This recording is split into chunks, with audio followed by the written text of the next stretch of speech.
ভাই কি করেন? আরে ভাই বলিও না, দুপুরে বাসায় এসেছি ভাত খেতাম। এখন ভাবতেছে ভাত রান্না করার মানে গ্যাস শেষ হয়ে গেছে। এখন কি করবো, দুপুরে তো খাইতে হবে।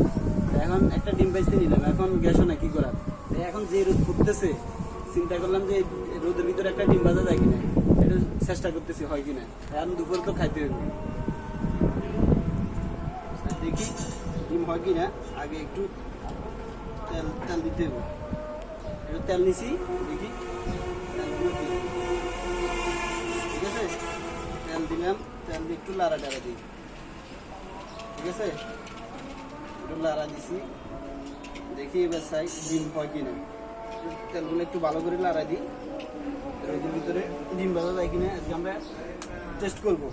ঠিক আছে, চাই মানুষে বলে যে ডিম নাকি রোদ দিয়ে, রোদের মাধ্যমে নাকি ডিম ভাজা যায়। এখন আমরা একটু চেষ্টা করতেছি।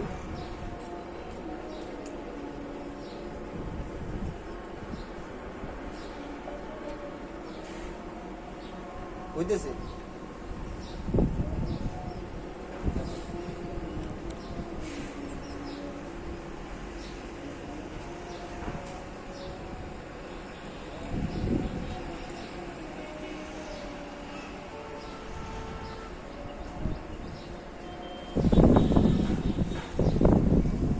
আসলে যে রোদ করতেছে, মানে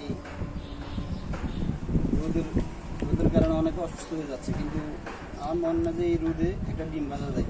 দেখো তুমি, এই যে ডিমটা দিলাম, অনেকক্ষণ হয়েছে, একটু হালকা একটু মানে ফেনা ধরছে। ঠিক আছে, এটা হয়তো অনেক সময় লাগবে। ঠিক আছে, এখন অনেকে বলে যে নাকি রোদের তাপ দিয়ে ডিম ভাজা যায়, অনেকে ভিডিও করে, কিন্তু আসলে ভিডিওগুলো ফ্যাক্ট। যা বুঝার বুঝলাম, ভিডিওগুলো ফ্যাক্ট। রোদের মাধ্যমে রোদের এই তাপ দিয়ে ডিম ভাজা আসলে সম্ভব না। হয়তো হালকা একটু একটু ফেনা আসতে পারে, হালকা একটু গরম হতে পারে, কিন্তু ডিম ভাজা সম্ভব না। ঠিক আছে, তাহলে আমরা এটা না করি, কারণ ডিম আসলে ভাজা হবে না এই রোদের তাপে। ঠিক আছে।